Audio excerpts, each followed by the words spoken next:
सामान्य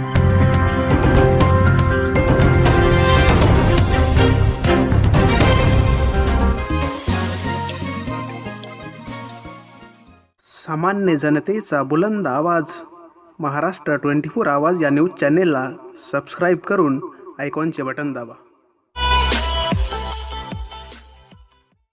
रामटेक भंडारा महामार्गाचे काम सुरू आहे, त्याकरिता HG इन्फ्रास्ट्रक्चर लिमिटेड नागपूरतर्फे श्री पंकज दीक्षित यांनी अवैध मुरुम उत्खनन केले प्रकरणी भंडारा तहसीलदार श्री अक्षय पोयाम यांनी दिनांक 15 जानेवारी 2019ला 3,35,27,600 कोटी रुपये दंडात्मक कार्यवाही केली, परंतु अजूनही 165 दिवसांचे वर होऊनही दंड वसूल करण्याकरिता प्रशासनाने कोणतीही कार्यवाही केली नाही। म्हणून खालील मागण्यासाठी आज दिनांक 1 जुलै 2019 पासून उपोषणकर्ते सूरज धर्मदास निंबार्ते युवा नेता भंडारा व सुशील शरदजी जनबंधू युवा नेता भंडारा शहर यांच्याकडून उपोषणाला सुरुवात करण्यात आली।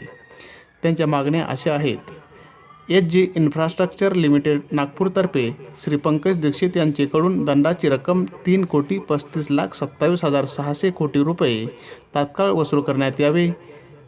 HG इन्फ्रास्ट्रक्चर लिमिटेड नागपूरतर्फे श्री पंकज दीक्षित यांच्या नावावर असलेले सर्व प्रकारचे वाहतूक वाहन व खोदकाम तसेच रस्ता बांधकाम करणाऱ्या संपूर्ण यंत्रसामुग्री जप्त करून लिलाव करून दंड वसूल करण्यात यावे।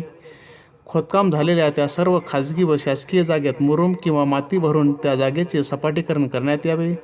जिल्हा खनिकर्म अधिकारी श्री सुरेश नेताम यांनी 165 दिवस होऊनही अजून दंडाची रक्कम वसूल केलेली नाही, त्यामुळे त्यांना तात्काळ शासन सेवेतून निलंबित करण्यात यावे आदी मागण्यासाठी उपोषण आजही 6 दिवसानंतर सुरू आहे। महाराष्ट्र 24 आवाजसाठी संजीव भांबोरे, भंडारा।